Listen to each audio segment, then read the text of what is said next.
Selamat datang di pembelajaran bahasa Indonesia bersama Miss Nui. Assalamualaikum warahmatullahi wabarakatuh. Hai ya Sporbian, anak-anak cerdas.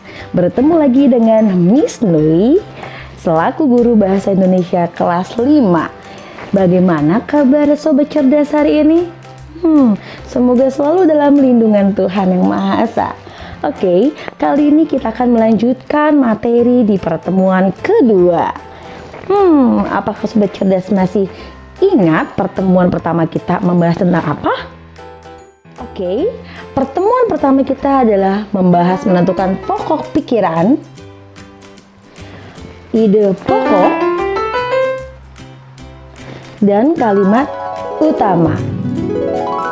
Maka dari itu, pertemuan kedua kita akan mempelajari tentang jenis-jenis paragraf berdasarkan letak kalimat utamanya. Tetap semangat untuk belajar, karena lebih baik belajar daripada tidak sama sekali. Oke, tetap semangat, yes Sporbian. Nah, sobat cerdas, perlu kita pahami jenis-jenis paragraf yang akan kita pelajari kali ini berdasarkan kalimat utama ialah ada dua. Yang pertama biasa disebut dengan deduktif. Deduktif itu umum ke khusus. Jadi umumnya itu bisa dikategorikan sebagai kalimat utamanya. Kalimat utama atau kalimat yang sedang membahas secara global, general, kemudian diikuti dengan kalimat penjelas sebagai pengembang dari kalimat pertama atau kalimat utamanya. Diingat-ingat. Jadi paragraf deduktif depan. Jadi kalimat utamanya ada di depan. Sedangkan yang kedua paragraf induktif. Jadi paragraf induktif ini dikategorikan sebagai paragraf khusus umum. Jadi secara general dia membahas secara globalnya dulu. Ya. Dia meluas dulu nih, kemudian mengerucut menjadi kalimat umum. Umumnya itu adalah kalimat itu dibungkus membahas apa sih, inti dari teks itu tuh membahas apa, itu adanya di akhir. Maka dari itu induktif kalimat utamanya ada di akhir paragraf. Jadi gitu sobat cerdas. Oke, sekarang sobat cerdas masing-masing membuka buku ESPS. Miss Nui akan menjelaskan atau menerangkan ada dua contoh jenis paragraf di sini. Nah, jadi sekarang kita berlatih. Yuk, Miss Nui akan menjelaskan ada dua paragraf di sini yang mencirikan mana sih paragraf deduktif dan mana sih paragraf induktif. Fokus ya, masih stay di buku masing-masing dan juga dengarkan baik-baik. Paragraf yang pertama, pada tahun 1889, J.L.A. Brandes, seorang ahli bahasa kuno dari Belanda, menyatakan bahwa gamelan sudah dimiliki masyarakat Jawa sebelum datangnya pengaruh budaya India.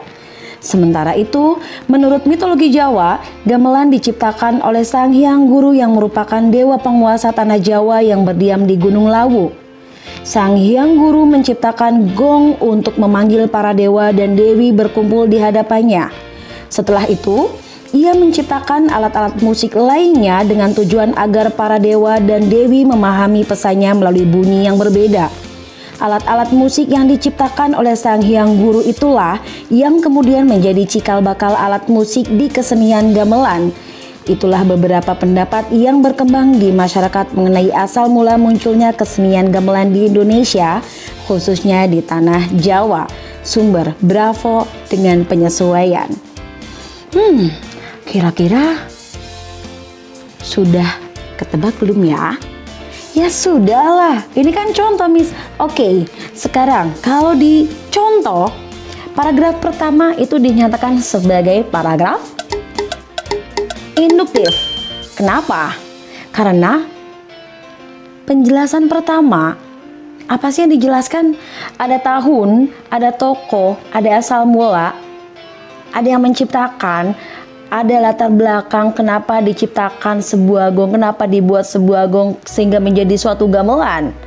Nah, kalau misalkan ada awal mula kisah, cerita pada zaman dahulu kala, berarti kan itu apa? Sejarah. Jadi, di kalimat pertama, sebelum bertemu ke kalimat akhir, itu menjelaskan secara khusus dari kalimat terakhir. Karena kalau induktif itu sifatnya adalah khusus ke umum. Umumnya itu dijadikan sebagai kalimat utama yang terletak di akhir teks atau akhir paragraf. Apa sih Miss akhir paragrafnya?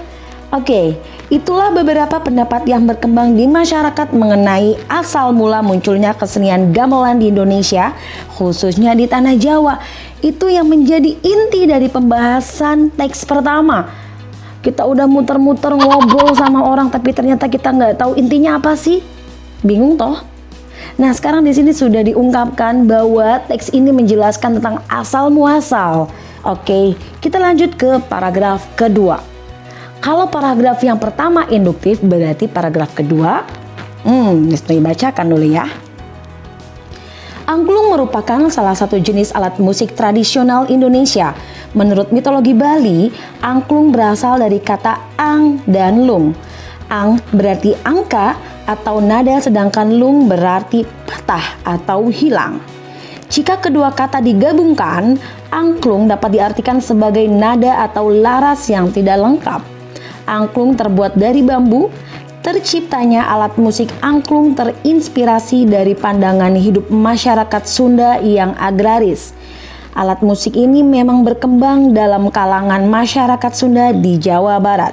Sumber kidnesia.com Indonesiaku.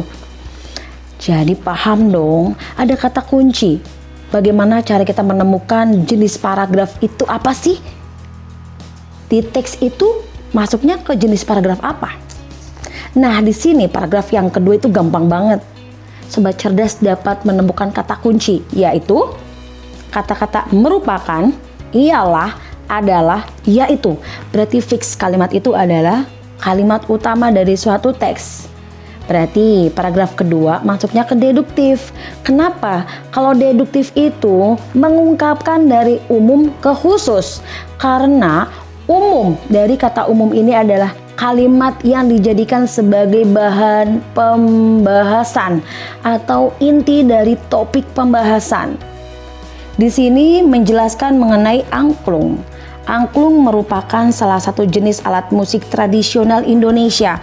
Berarti kalau ada pertanyaan, kalimat utama yang terdapat pada paragraf kedua adalah tinggal tulis di kalimat pertama. Angklung merupakan.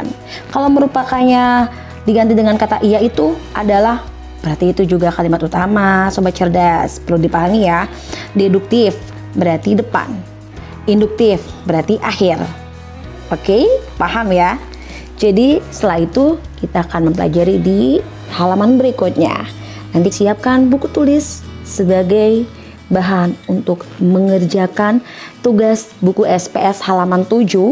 Kita akan mencari jenis kedua paragraf ini, masuknya deduktif atau induktif. Kalau sudah selesai dan berhasil menemukan, bisa langsung dikumpulkan dalam bentuk kolom tugas yang akan Miss Noi berikan. Oke? Jadi sobat cerdas, kesimpulan yang bisa kita ambil dari materi hari ini adalah menentukan jenis paragraf berdasarkan letak kalimat utamanya. Jika kalimat utama ada di depan, maka jenis paragrafnya disebut sebagai jenis paragraf deduktif yang sifatnya adalah umum khusus. Dia menjelaskan dulu secara global intinya, kemudian diikuti dengan kalimat-kalimat berikutnya sebagai penjelas atau pengembang dari kalimat utama. Yang kedua, apabila kalimat utamanya ada di akhir, berarti ia disebut sebagai jenis paragraf induktif, yang berarti khusus ke umum. Dia menjelaskan dulu secara rinci, kemudian dia akan dikerucutkan menjadi topik inti dari pembahasan itu. Semangat buat kalian. Demikian yang dapat Miss Noi sampaikan. Semoga bermanfaat. Sampai bertemu di materi pembelajaran berikutnya. See you. Wassalamualaikum warahmatullahi wabarakatuh. Salam semangat.